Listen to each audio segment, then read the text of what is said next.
Good morning, scientists. This is Kelly Wenzel, Project Director for Urban Education Outreach with New Jersey Audubon. I'm here at a local golf course to do some water quality monitoring today.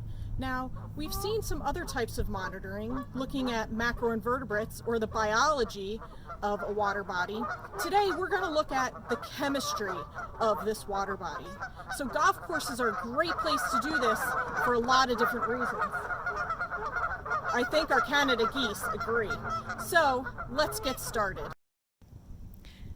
So the first thing we do with any monitoring project is we take a visual survey of the area. So like I said, this is a golf course and there's the clubhouse. Kind of pan around. You see those tall grasses in the background. That's a plant called Phragmites. It is a non-native species here in New Jersey. Grows in wetlands. The plants closest to us are cattails. Those are native to New Jersey, so that is a great plant to see here. And we'll pan around and we'll look at our lake here at the golf course. Many golf courses have water bodies just like this. We've got our friends the Canada geese over there, so we know that they are using this location. And we pan around and we're going to kind of go up here. I'm going to give you a 360 view. And then we notice that on this side of the golf course, before we get back to the clubhouse, it kind of goes uphill. So this particular golf course is on the top of a hill at the beginning of a spring.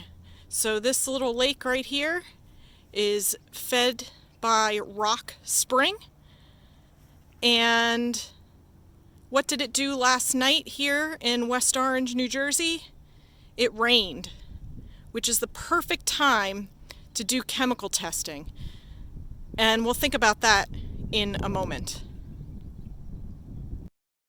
Okay, so here's a data sheet that we're going to use today for collecting our water quality information.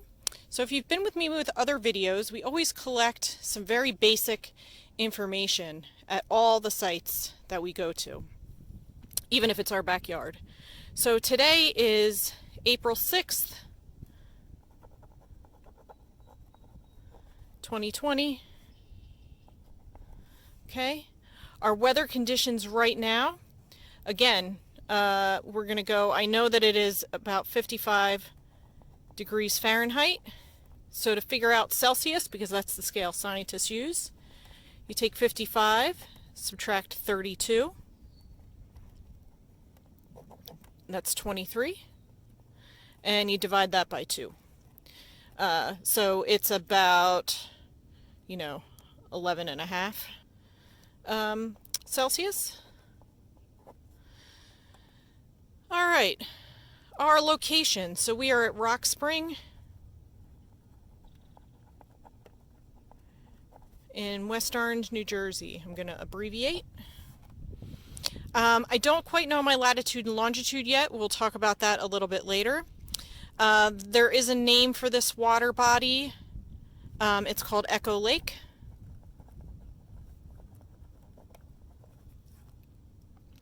And watershed. So I'm going to explain to you in another video both longitude and latitude and how I know what watershed I'm in, but I know that I am in the Rahway River watershed right now.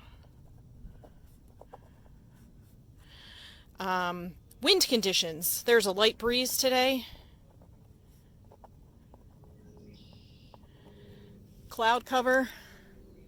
I'm not going to say 0 because there's a high, thin layer of clouds.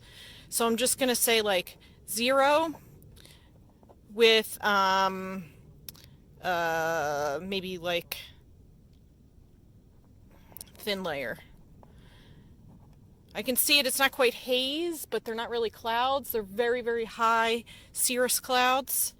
Precipitation, it rained within 24 hours.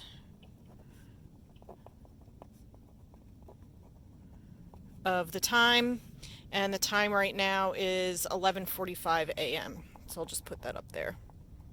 on the top of my worksheet. Okay, so now we're going to test quite a few parameters. We're going to do this in chunks.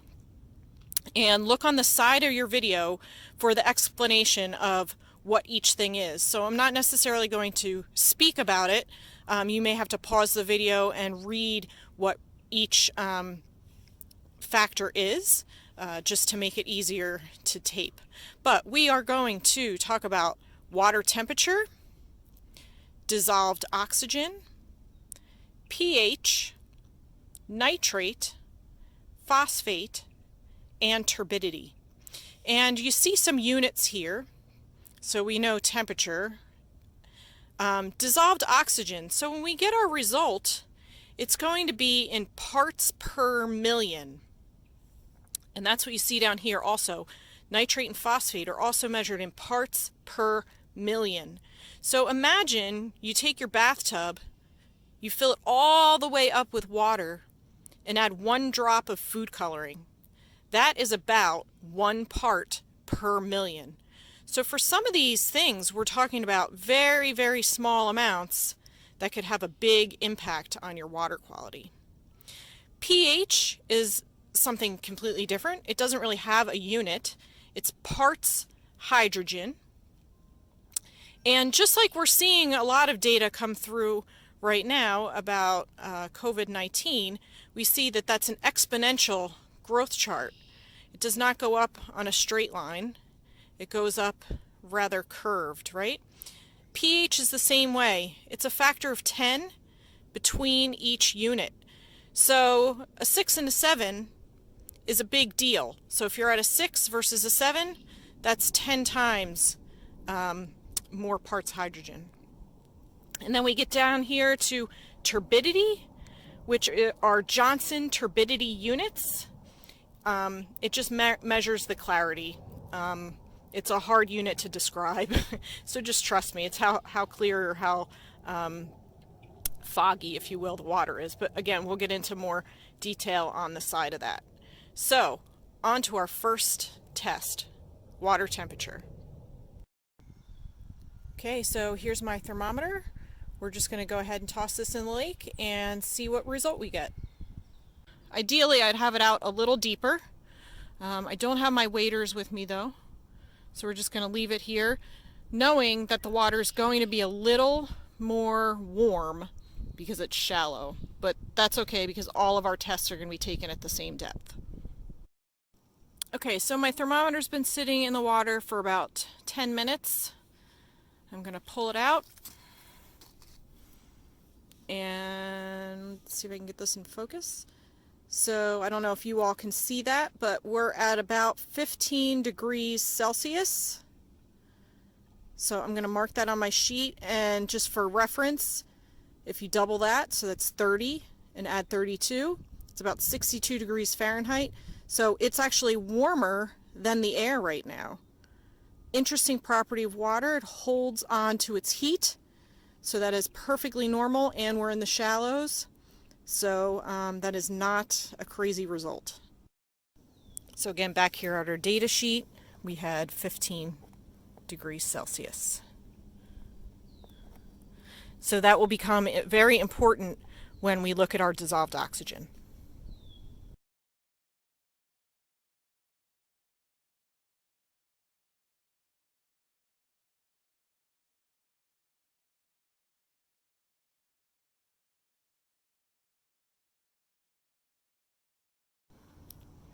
Okay, so here's my setup for our next test, probably the most advanced test in the bunch, dissolved oxygen. So again, look to the side of your video to see what dissolved oxygen is. But here's the test kit, and we are going to be using all of the reagents in it. You'll notice at least one bottle has a red cap. That's because it is a very toxic chemical that we use to make these reactions happen.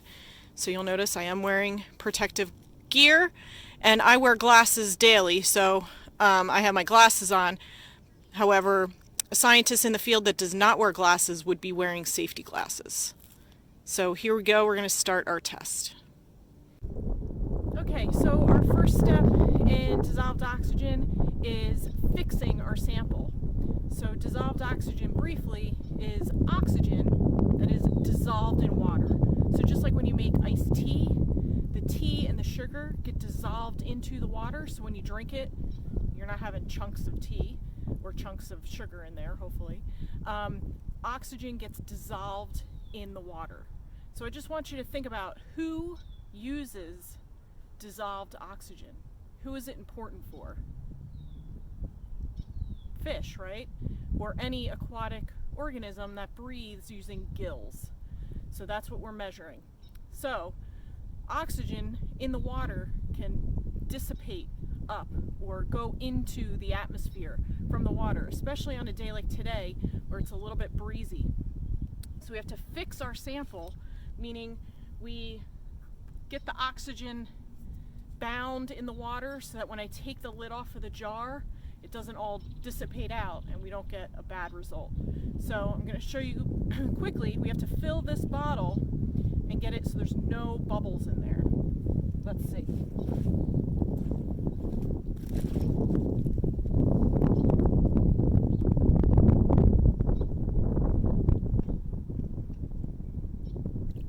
Whew, finally had to go way out in there and get my foot wet. So here's our water sample. But now if I open the lid, it's just gonna, all the oxygen's gonna disappear. So we need to put our chemicals in one at a time. Okay, so here are all my chemicals and my water sample all lined up. So this is a quick process. Take 8 drops of your manganese sulfate solution. 1, 6, 7, 8. Take 8 drops of your alkaline potassium. And you put the lid on real quick. And it kind of looks like this yellow murky color. And you basically just invert this over and over till it's mixed. And then what's going to happen is all of the solids are eventually going to settle. Okay, so I don't know how well you can see this, but all of the solids are settling and it's past the shoulder of the bottle right now. So now we're going to go back down here and we're going to add our sulfuric acid. Very caustic. 8 drops.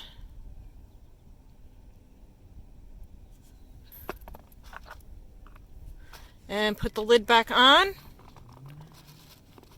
And I'm going to shake this up and it will eventually turn clear yellow and kind of look an orangey yellow color. Here it is kind of halfway through. You see I'm still sort of mixing it. And the oxygen is now binding together. But I have to wait until it's completely solid yellow. Okay, so there's a lot of dissolved oxygen in this water. I can tell just by how long it is taking for me to do this part, to get this all dissolved in here. So I expect our numbers to be pretty high. So I'm going to keep shaking and come back in a couple minutes. Okay, so I finally got everything to settle and it's a nice yellow color. So now what I have to do is fill up this container with this liquid up to 20 milliliters. So you really want to make sure that you're being precise and looking at the bottom of your meniscus when you're measuring. So how the liquid makes a dip, you want to look at the bottom. And I'm going to put a special cap on here with a hole in the top. Now, this kind of makes me feel like a doctor whenever I do this. This chemical, sodium thiosulfate, well, it looks like it's just dissolving our solution here, but it's not actually dissolving it. It's a chemical. So it is creating a chemical reaction inside, and in a minute we're going to see the reaction. So there's 10 milliliters of sodium thiosulfate to start with. Each milliliter represents a part per million.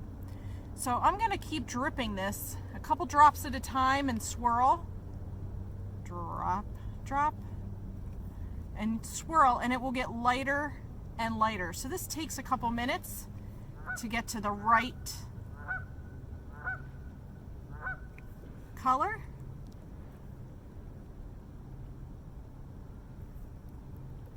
So we'll just keep doing this a little at a time.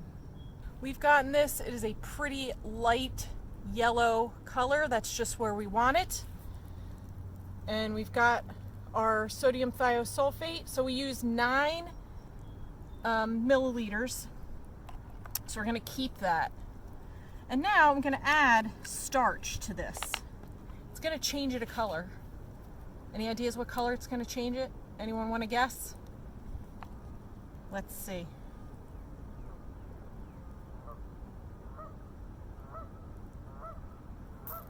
Can you see that?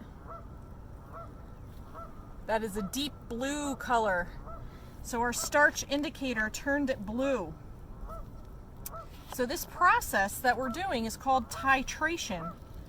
So essentially you're seeing how much of a chemical makes another chemical react. So we're going to add the rest of this milliliter, a couple drops at a time, and you'll see that this starts to get lighter. And again, it's not just diluting it. It's not just making it weaker. There's an actual chemical process happening in here that we're witnessing right now. So I'm all the way at 10. Oh, is it perfectly clear? Let's add some white paper behind it. Any blue tint left? No, that went right to clear. So now, actually, we don't even care about this. But we know that it took 10 milliliters to get our sample clear. So here's a sheet. I will give you a zoomed up copy of the sheet in a minute. And basically, remember when we took our water temperature before? We said it was 15 degrees Celsius. Well, we line up our parts per million, so that was 10 parts per million, with our degrees Celsius up here. So 15 degrees Celsius, 10 parts per million, and the sheet will cross, and it crosses this here at about, I'm going to say that's 80, that's 95, I'm going to say about 97% saturated oxygen. So I'll make sure to do a close-up of that for you so you can see how I got that result. So it's 10 parts per million and about 97% saturated. So my hypothesis in the beginning was correct. We have a good amount of dissolved oxygen. We're going to go back over to our sheet and fill it in so you can see the result. So as you can see here, our water temperature was 15 degrees Celsius. Our oxygen was at 10 parts per million. So this line crosses right here between 95 and 100 parts per million, right in the middle there. So we'll call it about 97% saturated.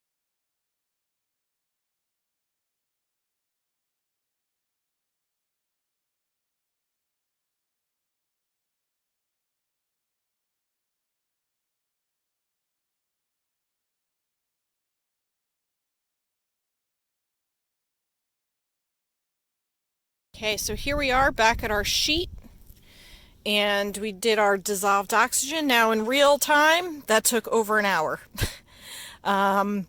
So we had 10 parts per million. When we did our conversion, it came out to about 97% saturated, which when we go on our chart, 97 is between 91 and 110%. We'll talk about supersaturation another time. So our dissolved oxygen is excellent, and that makes sense for today. Again, nice breezy day, mixing a lot of oxygen into the water.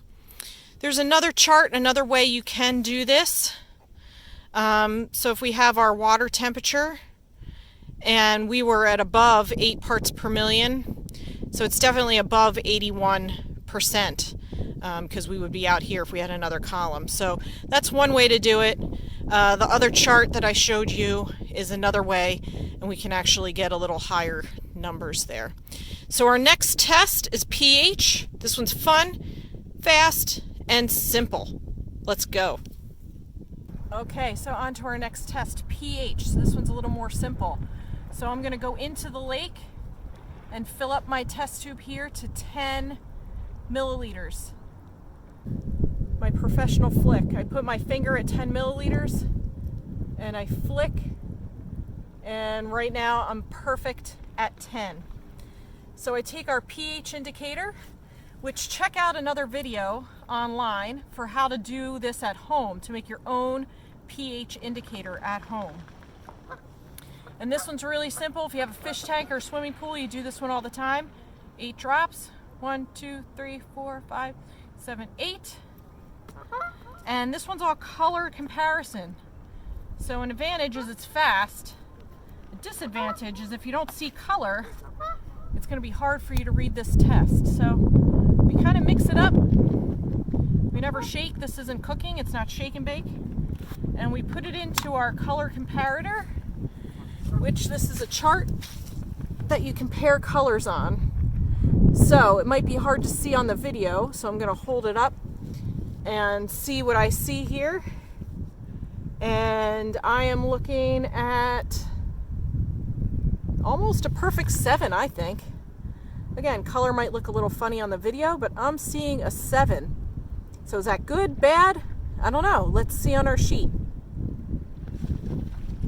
Okay, so for those of you who don't know, pH, think about it. Have you ever heard that before? In a commercial maybe? Sometimes for acne medication says pH balanced or deodorant. So pH is a measure of how acidic something is, or basic. So a food that's acidic might be what? A lemon, soda, those things are acidic. Something that's basic, soap, bleach, those things are basic.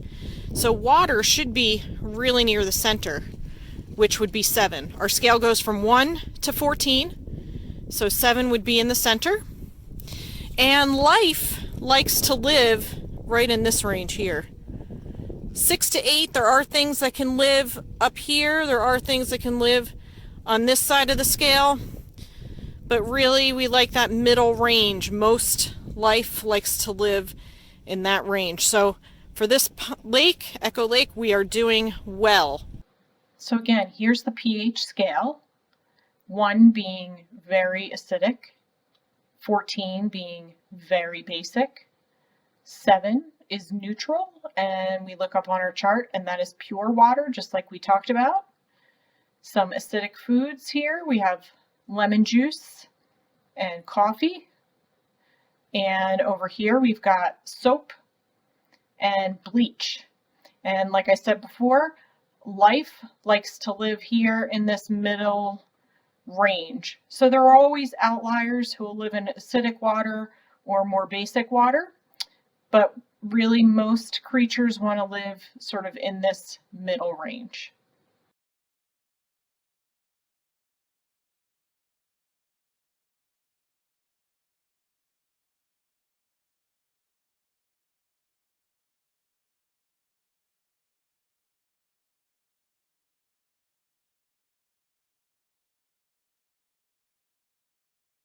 So here's a little bit of additional information about dissolved oxygen, temperature, and pH.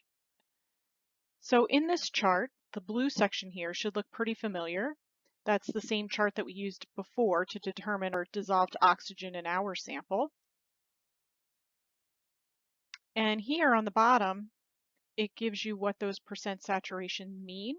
And it says that 125% saturated and greater is too high and may be dangerous to fish or other aquatic organisms. So that means if there's too much oxygen dissolved in the water, that it could actually be harmful to the fish. So it's not a good thing. You want to be in a healthy range. Have you ever heard of the saying, too much of a good thing can be bad? That's sort of how it is with dissolved oxygen. And over here on the left-hand side of the diagram, you'll see that it talks about temperature in relation to solubility, or the amount of dissolved oxygen that water can hold in a given temperature. So this is an inverse relationship, meaning that as the water temperature rises, the ability or the amount of dissolved oxygen that can be held in water decreases. Or stated differently, cold water has the ability to hold more oxygen than warm water. So in wintertime in New Jersey, our cold bodies of water have the ability to hold more oxygen. And down here are pH and aquatic organisms. As we stated before, most animals like to live in this middle range here of neutral, where you see it's green.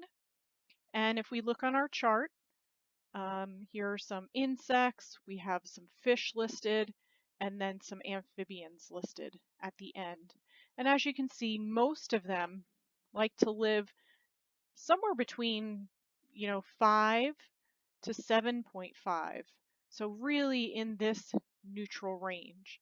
And again, we always have some outliers living in more acidic waters, such as those found in the pine barrens, or more alkaline waters, such as those found in the Musconecon River, where there's limestone base. Okay, scientists, now our next test is called nitrate. So this one's relatively easy also. It has tablets that we dissolve and a special sleeve that we put over it, because the second chemical that we're using is actually sensitive to light. So again, I'm going to go over here and fill my test tube, and then we'll start up again. Okay, so I filled our test tube to 5 milliliters. Take our first test tablet and open it up. And we're going to put it in, and then we just mix it carefully until it dissolves. So again, mixing gently, it's not shaking. Okay, so this first tablet has dissolved. Now, before I get out the second tab, I'm going to get out my special sleeve, and I'm going to put my test tube right in the sleeve. It's a little protective jacket, and I'll get my second test tube out and carefully put this tablet right in here. And we're going to mix it again until this dissolves. And then we have to wait 5 minutes to see if it changes a color. So our alarm has just gone off for our timer. So let's take out our sample and see what we've got. So the color here isn't very exciting. So let's slip it into our color comparator just like we did for pH. I'm just going to hold this up a little higher so you can see and compare. So again, let me see if it looks different than what you all see. So I'm not seeing any pink at all. So any pink tint would indicate nitrogen, nitrate. I'm not seeing any. So this is a very good result for this pond, especially being that it's on a golf course, and we'll talk about that a little bit later in the side notes.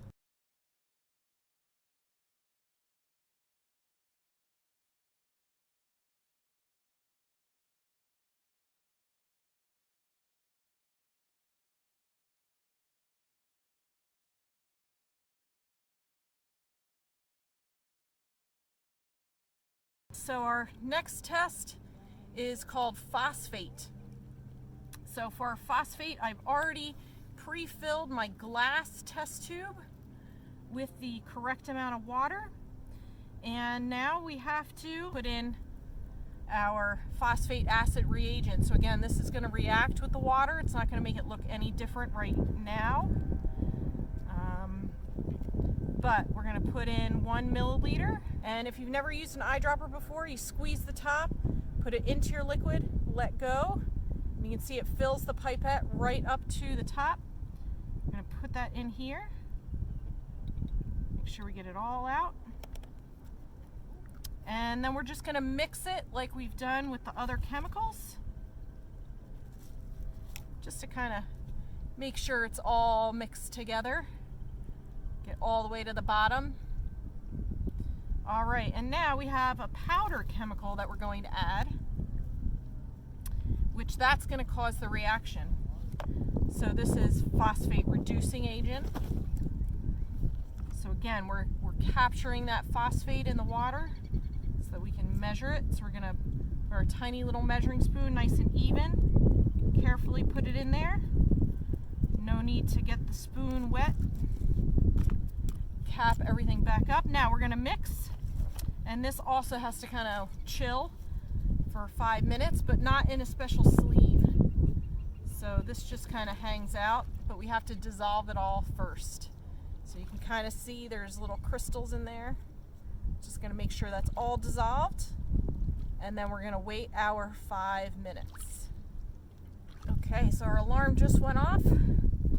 So here's our sample. Again, no color in this. This is great, really, for a golf course pond, lake. I'm very excited. So this goes in here. We have a clean sample that we have not tested. It's just lake water behind us. Our sample goes in the front. And then we have our color comparator that goes in front here, and we slide it back and forth and we compare the colors. So I'm looking here, and I mean, there is no blue tint at all. So I'm going to hold it to 0. I don't know, tell me what you all think. I don't really see any blue tint to the water. I think it matches 0, as opposed to something, you know, down here, like this is a 0.8. Hopefully you can see the color difference. So 0 as far as phosphates also, that is really good, especially for a golf course, and we'll talk about that a little bit later.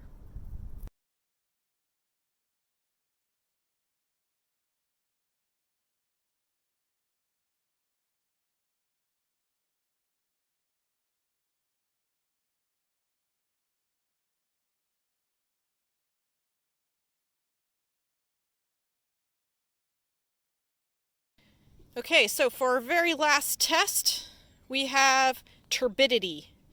And turbidity is the measure of how clear or cloudy our water is. So I'm going to take a shot at the edge here of our water. Our friends, our Canada geese, are here swimming with me.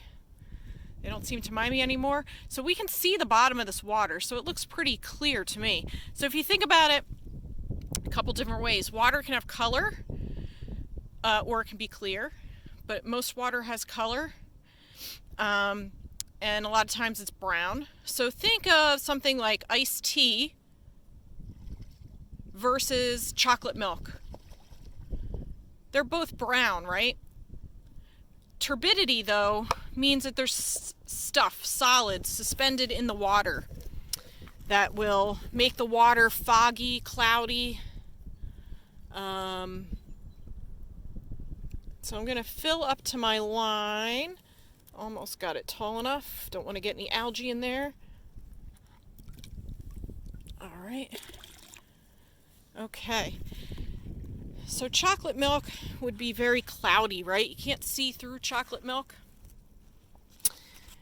But you can see through iced tea. So, actually I have to hold my thing on the other side so I get the sun right. So if we look at our turbidity, I know it's upside down, but compare the two discs. So this water has a little bit of color to it, right? It's kind of a yellowy color. Not much, it's not bad. But then compare the discs on the right to the disc on the bottom of my water sample. So does it look like what would be the top one, 100 JTUs if you read upside down? It's not cloudy like that. 40 JTUs is kind of in the middle, where it might be a little bit cloudy. And then we have 0 JTUs.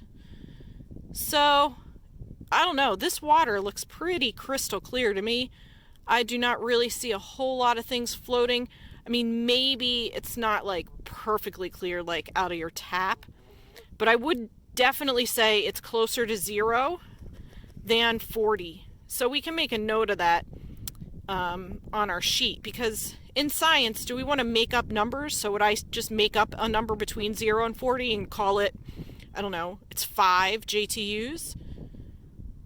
No, you can't make up numbers in science. So because the scale is not very precise, we're sort of estimating.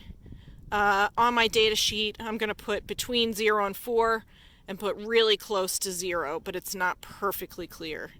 So when we're collecting data, we really need to be as precise as our instrument allows us to be. So this instrument is, allowing us a certain degree of interpretation, and that's all we can do. Back to our sheet.